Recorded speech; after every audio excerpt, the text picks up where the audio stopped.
श्री कृष्ण की अंतिम सांस की अंतिम पीड़ा वहीं से शुरू हुई जब वृंदावन की रास भूमि में राधा रानी ने गोलोक को प्रस्थान किया। उसी क्षण से श्री कृष्ण के जीवन की ढलती संध्या आरंभ हो गई। उनके जीवन की सबसे गहरी पीड़ा राधा का विरह थी, पर यह उनकी एकमात्र पीड़ा नहीं थी।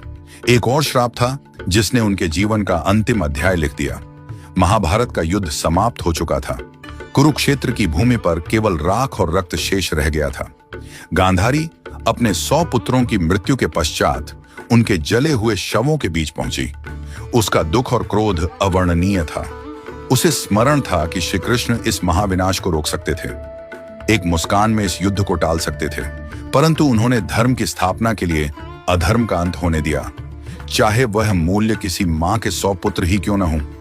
पीड़ा से भरी गांधारी ने श्री कृष्ण को देखा।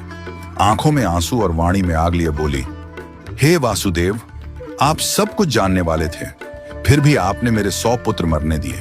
आप युद्ध रोक सकते थे, पर आप केवल तमाशा देखते रहे। आज मेरी ममता का श्राप आपको भी छुएगा।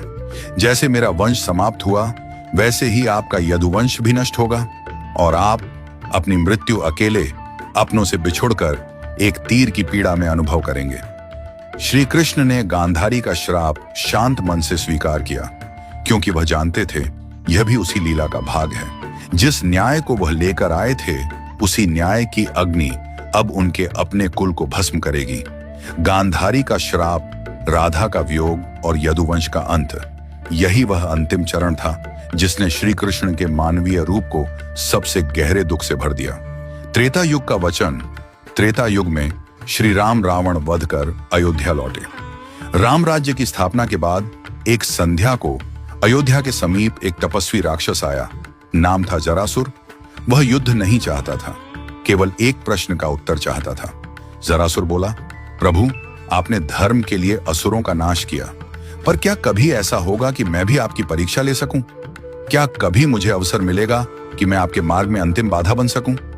राम मुस्कुराए।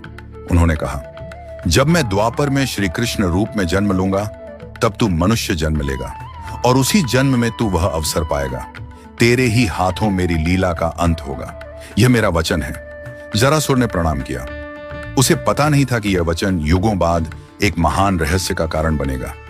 यदुवंश का अंत और अंतिम विरह। समय बदला। द्वापर युग में यह वचन पूरा होने का समय आया। यदुवंश आपसी कलह से नष्ट हो गया। द्वारका उजड़ गई। सब कुछ समाप्त हो चुका था।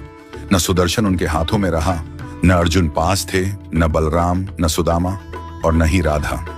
अब श्री कृष्ण पूर्ण